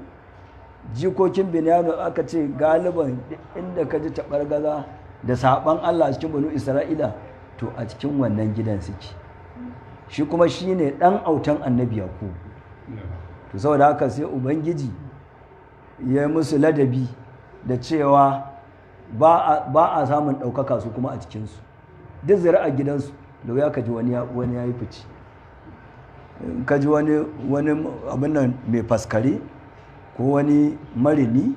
ko wani majimi, to za ka samu ɗan wannan family ɗin. To sai Ubangiji da ya tashi a wannan karan kuma sai ce to dan wannan gidan kuma yanzu shi aka nada shine duk ku taron ku banu Isra'ila tunda kun ce in nada muku sarki to shi na nada. To za mu ji abinda Allah zai faɗa cewa ga abinda ya ubangiji ya siffar da Allah ya bashi Isa ya nada shi sarauta. Yace yawa suka ce bai cancanci mulki ba wala mutu sa'ata min al-mali kuma sannan ba bashi yalwar dukiya ba mutumin da yake bai da kuɗi ya za ya zama sarkinsu, mutumin da yake ba ɗan gidan sarauta ba ya za ya zama sarki a kansu, kuma fa wai annabinsu suke gaya wa haka, kuma annabin nasu ba wai su da shi jewa suka yi faɗa wa Allah ya fito mana da jagora sarkin da za mu yi biyayya. Ya zo ya ce ba wai shi ya zaɓar musu ya ce Allah ya zaɓar muku wani, to kuma shi ne yanzu suke wa Allah raddi. To Allah ya za a ce wani shi ba ɗan sarauta ba, shi ba mai kuɗi ba, kuma Allah kuma annabi suke gaya wa wato kamar ya gaya wa Allah kenan, ya za a yi musu haka. Ƙala sai shi annabi Shamuilu annabin nasu ya ce musu inna Allah hastafahu, tare da ba ɗan gidan sarautar ba ba mai kuɗin ba, Allah shi ya ga dama ya zaɓe shi ya zama shi ne sarkinku, ya zaɓe shi a kanku, kuma zaɓin da ya masa wa za da hu basɗatan fil ilmi wal jismi, abinda Allah ya bashi saboda haka Allah ya ɗora shi a kanku. Allah ya ƙara masa yalwa a cikin ilimi, a cikinku yanzu duk ba mai iliminsa, saboda kaga ashe ana nuna mana a nan cewa ashe shugabanci sai da ilimi shine wala surata idza juhaluhum sadu, babu inda za a samu shugabanci ya zama nagari wanda yake za a samu abin da ake so in ya zama jahilai wanda ba san komai ba aka dora akai. Wal jism kuma Allah ya ƙara masa yalwa a cikin jiki, ya fi ku ilimi, duk banu Isra'ila an ce a daidai wannan lokacin ba malami kamar sa, sannan kuma Allah ya bashi cikar halitta da kuma kyau. To Allah ya ce to wannan shine yasa Allah ya ce ya zama sarkin ku, ya fi ku ilimi, kaga shi da ilimi ake shugabanta al'umma, sannan kuma ya zama yana da cikakkiyar halitta, ba da wata tawaya wacce akwai sifofi na halitta da zaka shugabanci mutane, zama kana da basira, kana da zurfin tunani, kana da kai kallon abin da zai je ya zo, ko kana da ma ta cikakkiyar lafiya, amma ce kana shugaban kasa kullum an yi waje da kai kana nan, to waye zai shugabanci jama'a? To saboda haka Allah ya ce Allah ya inganta jikinsa kuma ya bashi ilimi, saboda haka ya zama Allah ya zaɓe shi ya zama sarki a kan. Wallahu yuti mulka man yasha, to ga ƙarshen maganar yace kuma Allah dama yana ba da mulkinsa ga wanda ya ga dama, saboda haka ba wai sai dan wani ko jika wani, kawai wanda Allah ya ga dama shikenan, ba kuma wanda ya sai wa Allah musu. Wallahu wasi'un alim, ubangiji mai mailawaciyar falala ne kuma masani ne. وقال لهم نبيهم إن آية ملكه أن يأتيكم التابوت فيه سكينة من ربكم وبقية مما ترك آل موسى وآل هارون تحمله الملائكة إن في ذلك لآية لكم إن كنتم مؤمنين. duk da haka sai suka ce to sun ji tun daga shi ya ce Allah ya ce kaza, Allah ya ce kaza, to a nuna musu shaida daga Allah din cewa Allah ne ya ce shi zai su ga wata shaida daga Allah cewa wannan talakan, tunda an ce da shi majemi ne, sana'ar jima yake, amma kuma ji ya fi su ilimi, ya ce to tunda ka ce annabin suke gawa ba, ya ce tunda ka ce Allah ne ya ce to a nuna musu wata shaida da za su tabbatar daga Allah din ne, shi ne annabin nasu ya ce musu inna ayata mulki, yiƙa alaman mulkinsa an ya ce kuma tawabutu, shi ne wannan akwatin nan naku ya zo muku, wanda akwati ne wani da suke ajiye da shi su bani Isra'ila, an ce hotunan annabawansu ne a ciki, kuma shi asalin akwatin an ce yana cikin abubuwan da annabi Adam ya sauko duniya da su, saboda haka akwati ne mai dogon tarihi, kuma yadda suke yi duk sanda za su fita jihadi su banu isra'ila wannan akwatin yana da cikin abin da suke tawassuli da shi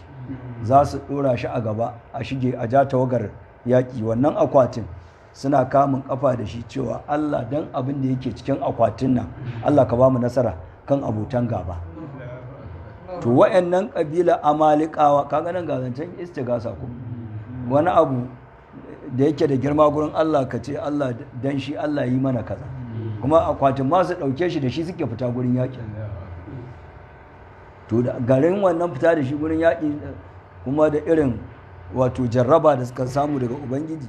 su wa'annan kabila ta amalikawa da suka ci su da yaƙi sai suka kwace akwatin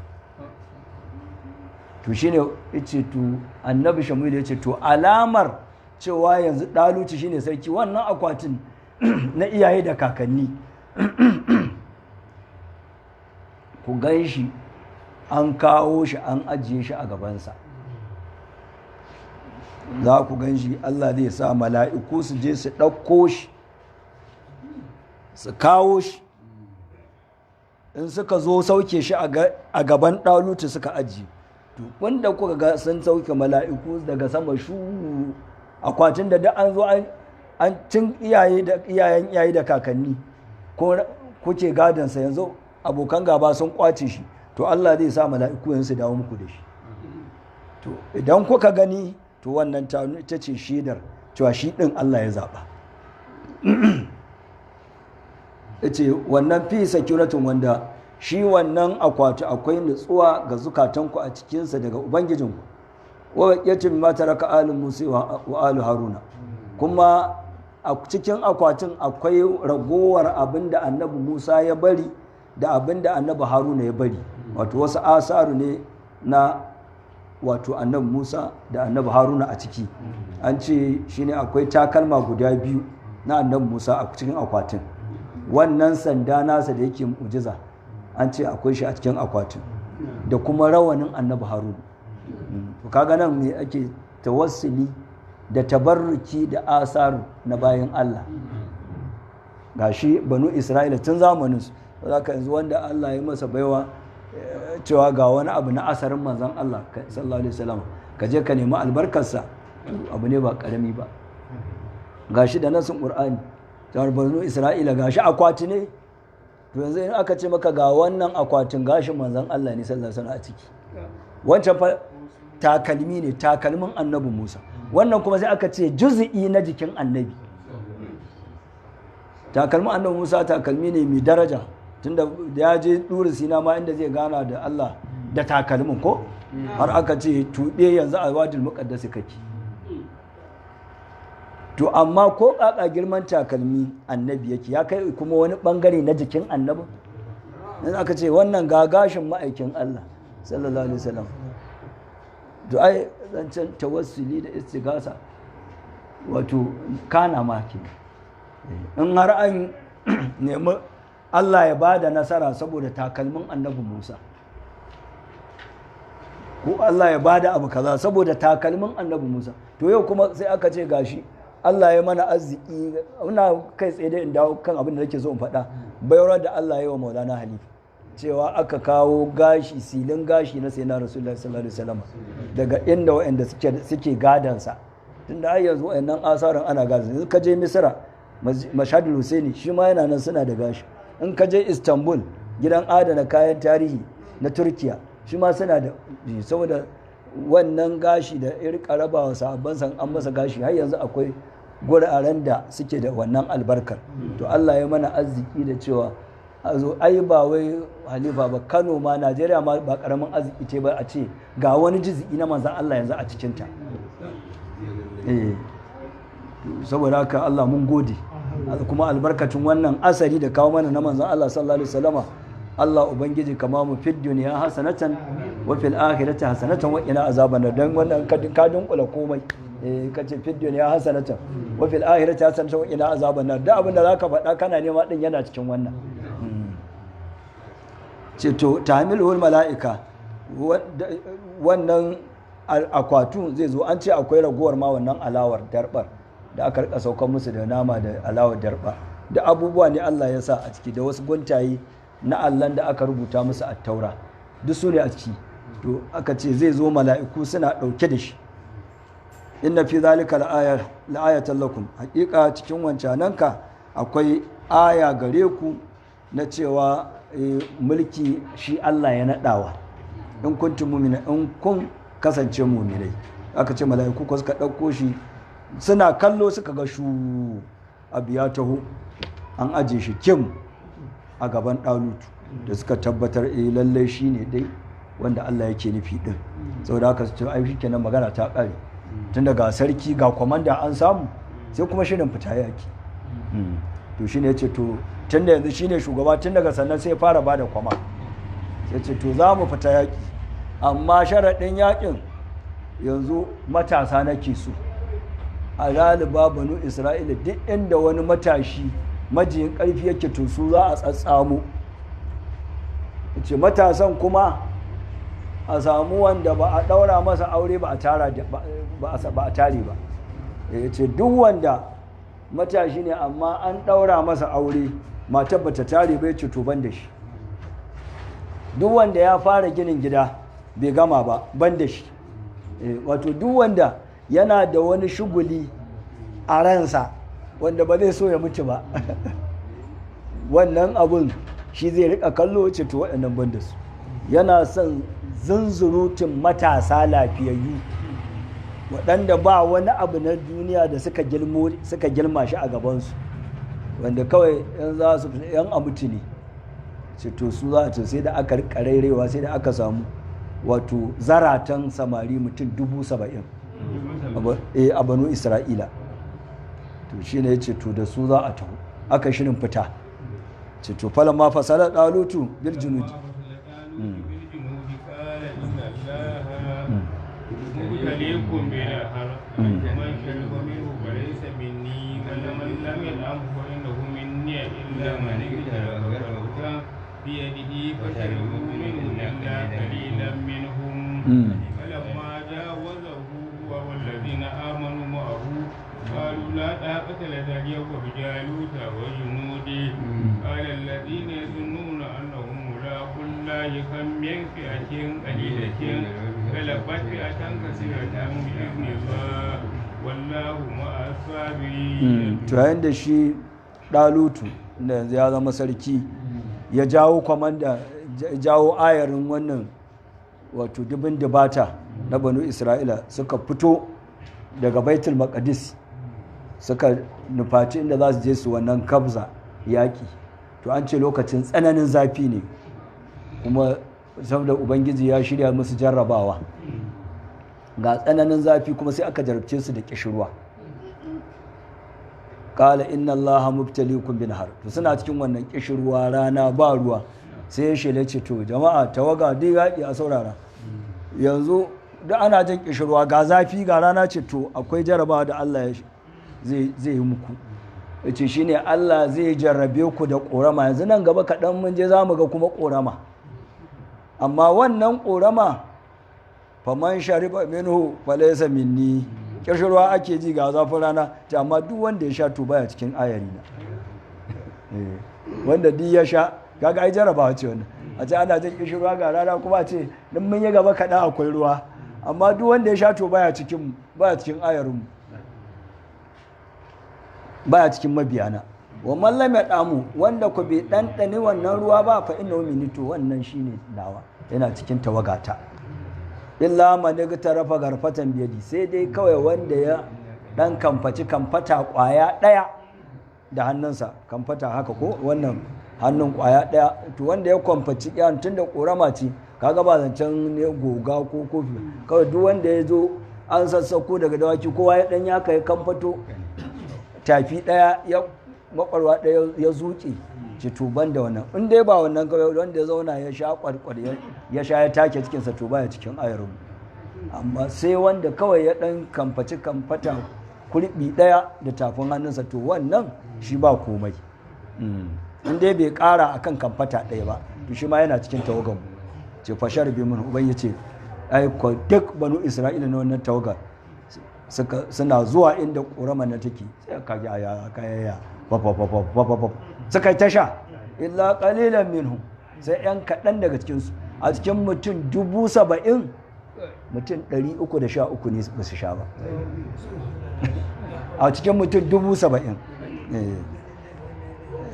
kuma an ce dama jarrabawa ce duk wanda suka sha iya tafi ɗayan kuma sai suka ji sun ƙoshi da ya ce wanda iya tafi ɗaya sha to shi yana cikin ayari to duk wanda ya tsaya iya ɗayan tun da annabi ya ce kar a ƙara kan sarki ya ce kar a ƙara kan tafi ɗaya to wanda duk ya cika bi wannan umarnin to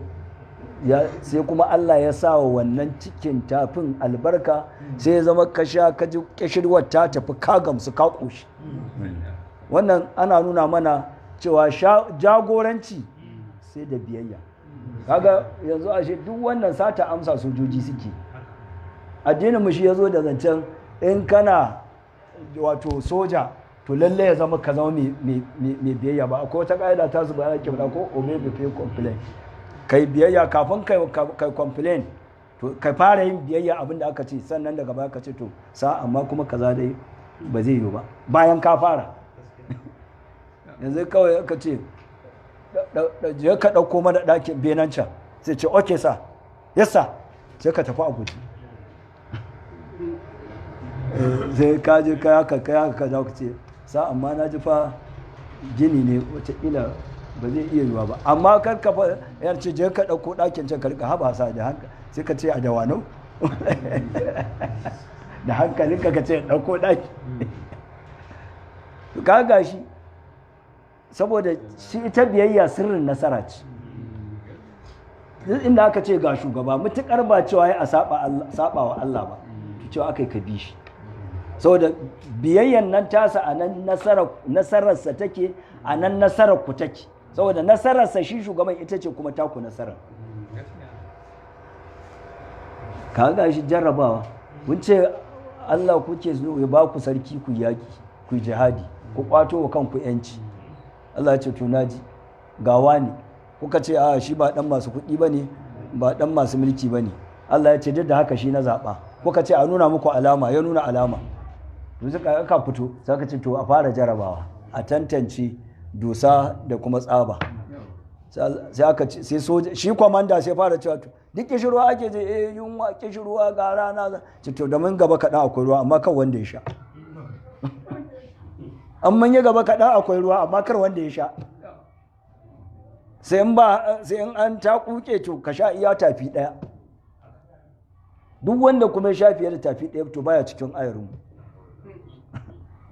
kaga wannan yana nuna muka biyayya waɗanda suka isa da tafi ɗaya sai Allah ya sa mata albarka saboda kuma kaga sirrin ba za ka yi biyayya ka taɓe ba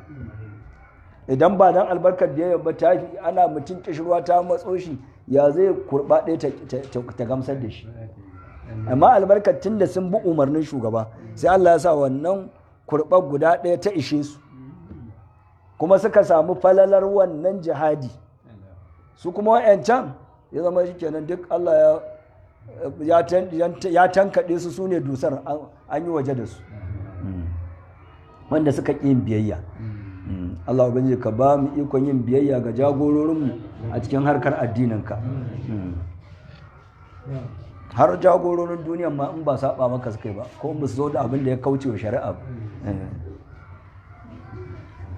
ya ce fashar bimini ko illa ƙalilin min sai wannan mutum 313 su ne kaga wani sirri ne na 313 na nasara kaga ba shi ne adadul mursalina ba jakadun da Allah ya aiko su jagoranci halitta wajen ɗora su a gwadabin shari'a su sanar da bayi Allah cewa shi za a bautawa mutum 313 su ne jagororin shari'a na ɗora mutane a kan gwadabe siraɗin mustaƙim tun daga farkon duniya zuwa ƙarshenta mutum 313 Allah ya zaɓa su zama su ne jagororin da za su kira bayansa zuwa shi da shugaban manzannin ya zo gaba ɗaya wannan daga ta farko da ita Allah ya rabe tsakanin gaskiya da ƙarya ta zama ita ce sirrin kafuwar addinin musulunci ita ce dagar badar da mutum nawa ya fita sallallahu alaihi wasallam 313 su ne ahli badr to shi ma wannan banu isra'ila Allah sun shiga cikin wani yanayi sun nemi ɗauki Allah ya musu izini su je su yaƙi su kwato yancinsu sai Allah ya sa sun fito yiwu inar judu mutum 70,000 sai Allah ya girgiji aka zaɓi 313 su aka je suka yi wannan karab gazar suka ɗauko nasara na'am falamma jawazahu huwa قالوا لا طاقة لنا اليوم بجالوت وجنوده قال الذين يظنون أنهم ملاقو الله كم من فئة قليلة غلبت فئة كثيرة بإذن الله والله مع الصابرين yayin da ya ƙetare shi da wannan runduna tasa suka tsallake wannan korama da shi da waɗanda suka sha iya tafi ɗayan to waɗanda su suka sha suka hamburin haya suka kwankwada sosai sai suka rika cewa la daqatan la yawmul jalut suka ce to dama Allah yayi ne dan ya ware lafiyayyen da marasa lafiya sai suka rika su wa'anta wanda sun sha sun cika cikin su suka cewa su fa a gaskiya a yau ba su da ikon bugawa da jalutu sarkin wancan amalikawan wa'annan kafiran da za a buga da su ce ina su wannan dakarun yaƙi kaza kaza ba inda za su gaskiya ba za su iya fuskantar su ba saboda haka suka firgita duk suka noki suka ƙi ƙarasawa ba su tsallaka inda za a tsallake ƙoramar a je a yaƙin ba wa ƙalar ladina ya zunna allahun mulaƙullahi waɗanda kuwa suka yi yaƙini zannu nan mai ma'anar yaƙini suka tabbatar su masu gamuwa da Allah ne Allah zai tashe su a ranar alkiyama zai musu sakamako su ne wa'annan muminai mutum 313 sai suka ce ai kan min fi'atin alilatin ai da yawa wata jama'a wacce take yar kaɗan ta rinjaye jama'a mai yawa da izinin Allah kuma Allah yana tare da masu juriya da haƙuri zai taimake su zai ba su nasara ولما برزوا لجالوت وجنوده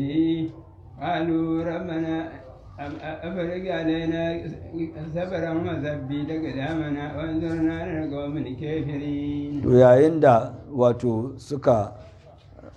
bayyana ga shi Jalutu sarkin wayannan kafiran da za a gwabza da su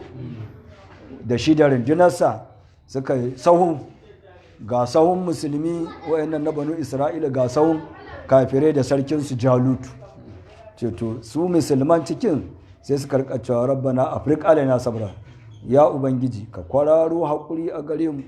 wasabbit aqdamana ka tabbatar da digadigan mu shine zukatan mu su tsaya kyam akan yakin duk wannan hamburin hayan wannan tarin kafiran Allah karkasa ya tsorata mu wansana alal qawmil kafirin ka ba mu nasara a bisa mutane kafirai وهزموهم بإذن الله وقتل داود جالوت وآتيه الله الملك والحكمة وعلمه مما يشاء ولولا دفاع الله الناس بعضهم ببعض لفسدت الأرض ولكن الله ذو فضل على العالمين. to kuwa sai suka rizba su wa'annan 313 suka rizba duk taron arnanca da izinin ubangiji tunda dama sun ce kan fi'atin qalilat to ko Allah din ya bi izinin Allah din suka rizba su wa qatala Dawud Jaluta annabi Dawudu a lokacin yana cikin waɗannan wato sojoji na Ɗalutu sarki Ɗalutu a cikin tawagar hada annabi Dawudu sannan ba a naɗa shi annabta ba shi ma yana cikin dai sojoji mayaka to daga cikin abin da Allah ya masa baiwa da aka fito ana ta wannan gabza yakin shi ya kashe sarkin kafiran shi annabi Dawudu yana cikin shi ma soja ne cikin mayaka to da aka zo aka gwabza ana ta yi ana bugawa Allah ya ba shi nasara ya zama shi ya kashe shugaban kafiran to da yawan nan shine shi kuma Ɗalutu sai masa babban tukuici dama yana haka ko idan soja ya nuna jarumta a yi masa wata kyauta sai ce to ai abin da za a yi wannan babban gwarzo babban jarumi da yake a cikinmu Dawudu ya ce to abin da za a yi ne wato Ɗalutu ya ce tukuicin abin da ya ce na aura masa yata. Ita kuma wannan mulki da Allah ya bani na cewa yanzu ni ne mai mallaka banu Isra'ila gaba ɗaya,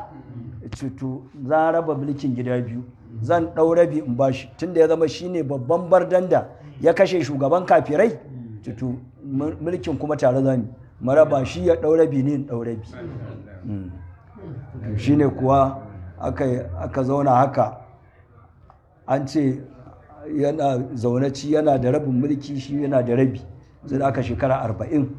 sannan Allah ya karɓi rayuwar shi Ɗalutu. Annabi Shamwilin shi ma Allah ya karɓi rayuwarsa. Da Allah ya tashi, shi annabi Dawud wanda shi ne wancan soja ne na wayannan mayaka da ya nuna jarumta, Allah ya zaɓe shi, sai Allah ya haɗe masa dibbiyar. Da a sarauta Ɗalutu, annabta Shamwilu. Dama tun wannan sarki yana nan ya bashi rabin mulki. To da Allah ya karɓi rayuwarsu, ya karɓi rayuwar annabi Shamwilu, ya karɓi rayuwar wannan, sai Allah ya haɗe masa da mulkin da kuma annabtar. An ce gabaninsa ba Allah bai taɓa haɗa wa mutum ɗaya waɗannan biyun ba, ko dai ya baka iya mulkin ko ya baka iya annabtar. Daga bayan annabi Dawud ne kuma Allah ya yi cewa a samu gawa na annabi ne sarki, haka kamar annabi Yusuf, ai kaga Allah ya haɗa masa ko, kamar ɗansa ma annabi Suleiman, Allah ya haɗa masa ga mulki ga annabta, amma gabansa an ce Allah bai taɓa haɗawa mutum ɗaya wannan biyun ba. To kuma kaga shi ma duk zamu ga me biyayya yana cikin sojoji, ya zama jarumi mai biyayya, ya zama shine ya ci ƙwallon da ya kashe shugaban arna. A ce wa atahu Allahu mulka, Allah ya bashi mulki a cikin banu Isra'ila, wal hikimata kuma ya haɗa masa da annabta bayan mutuwar Shamwilu. Wa allamahu mimma yasha'u, Allah ya sanar da shi daga abin da ya ga dama, kamar irin kiras wato binnan silaka. Allah ya sanar da shi ilimin yadda ake kira ta silke. Allah ya sanar da shi maɗiƙa ɗaya magana tsuntsaye, yanzu tsuntsu ya tsi to annabi Dawud sai ya ce kaza ya ce. Malawla da fa'ullahi nasa ba'dhum bi ba'd, ba dan ijewar Allah ga mutane ba shashin su da shashi, la fasadatul ard, da duniya gaba ɗaya da ƙasa ta lalace. Sai ya zama mushrikai su za su rinjayi a karkashe musulmi, a rushe masallatai. Ce to Allah ne yake wato ije shashin mutane gabarin shashi, walakin Allah zu fadlin alal alamin, sai dai ubangiji ma abincin falala ne a bisa talikai.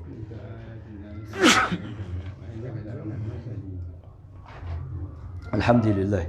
sadaqallahu alazim wa balaga rasulka.